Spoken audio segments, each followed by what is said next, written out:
વલસાડ જિલ્લાના ઉમરગામ તાલુકામાં વરસાદી આફત અને પૂરના તાંડવ બાદ ગરીબ આદિવાસી પરિવારો ફરી ખેતકામમાં જોતરાયા। પૂરમાં તમામ અનાજ અને ખાતર પલળીને વહી ગયું। જો કે બચેલા ડાંગરના ધરોની ફેર રોપણી કરીને તેઓ આગામી વર્ષ માટે અનાજ મેળવવાની આશા રાખી રહ્યા છે। મેઘરાજા સારો વરસાદ વરસાવશે અને સારો પાક થશે તો જ તેમના અનાજના કોઠાર ભરાશે અને આખું વર્ષ રોટલાની વ્યવસ્થા થશે।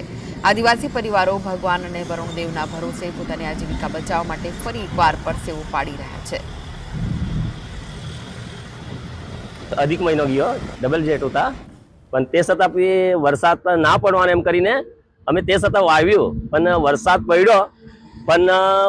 पड्यो ने ते दिवसथी ज अमे जे बी वावेलुं हतुं ने ते घणुं बधुं नुकसान थई गयुं ने जे कांई बचेलुं छे ने ते अमे हवे रोपणी करीए छे जे नसीबमां होय तो थाय।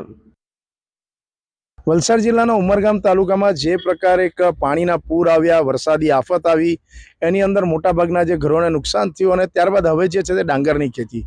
उमरगाम तालुको एक आदिवासी अने पछात तालुको छे। અહીં મોટા ભાગના જે નાના ખેતરો છે એની અંદર ડાંગરનો પાક લેવાય છે અને એક આશા છે લોકોને કે જે પણ મળશે, જે હશે નસીબે થોડું મળશે અને એ આશાએ જે છે તે ફરીથી ફેર રોપણી શરૂ કરી છે। આગળ જતા હવે વરસાદ કેવો હશે અને વાતાવરણ કેવું હશે એ કદાચ આ જગતના તાતના નસીબે લખાયેલું હશે। રાજેશ બાવસ્કર, GSTV।